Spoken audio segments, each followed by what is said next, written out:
Hello po, Earth sign, Capricorn, Taurus, and Virgo. Kumusta po kayong lahat? So, ayan, Earth sign, maraming salamat po sa walang sawang pagsubaybay sa ating pong mga reading. And kung ikaw ay bago pa lang sa ating channel, mag-subscribe na po kayo. And i-click mo na rin yung ating notification bell para lagi kang updated sa ating mga bagong upload, okay? Tignan natin guys, gabay kapalaran, Earth sign. Gabay kapalaran po ni Earth sign, Capricorn, Taurus, Virgo. So guys, meron po tayong no. Ayan. I think Earth sign, may mga nililimitahan. May nakikita rin akong energy dito na parang meron ka ng hindi pinapapasok no sa buhay mo. So yun na nga Earth sign, kung makikita mo yan meron kang nalilimitahan Siguro maraming lumalapit sa inyo, may humihingi ng tulong, may umuutang. So, Earth sign kasi ito lalo na at Mercury retrograde. Hindi talaga advisable na magpautang. Pero kung kinakailangan, siguro bigyan na lang ng nararapat. Okay? Or kung kailangan na talaga, guys. So, ito yung masasabi ko sa inyo. Pero sa ngayon kasi, guys, pero pwede rin naman na ikaw na talaga yung tumatanggi. Ayaw mo talaga magbigay ng tulong. Kasi pwedeng ikaw ay may pangangailangan din naman. Okay? Tingnan pa natin, guys.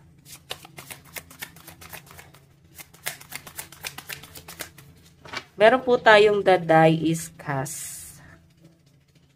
Okay. Pwede rin naman kasi Earth sign, nung mga panahong walang-wala ka. Ayan, yung mga kasama mo ngayon, pwedeng napapakinabangan ka.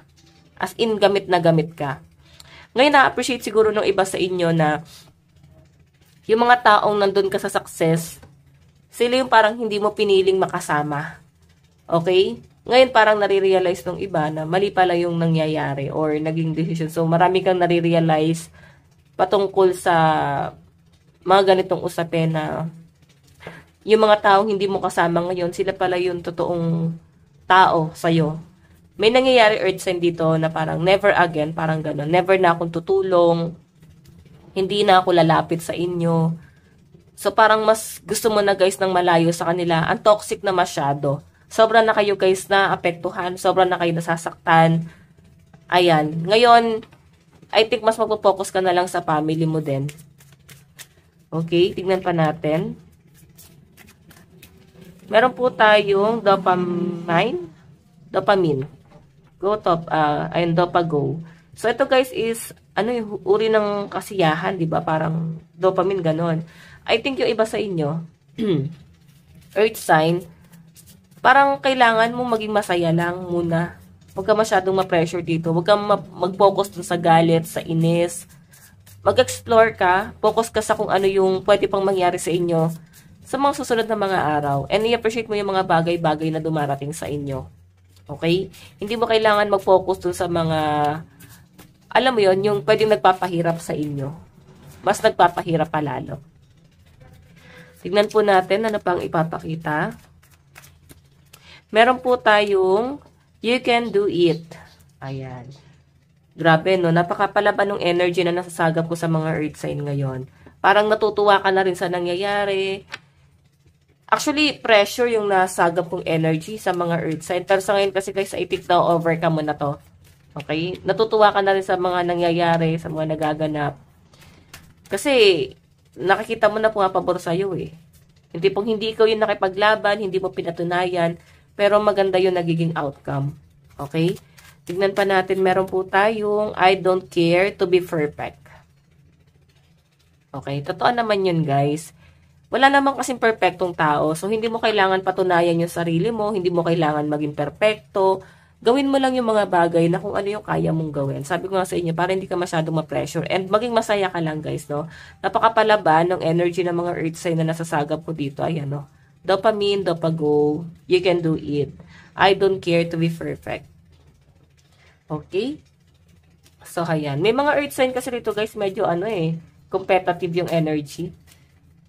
Okay? Pero nararamdaman ng mga Earth sign kasi parang gamit na gamit talaga kayo. Ginamit lang kayo, parang ganun.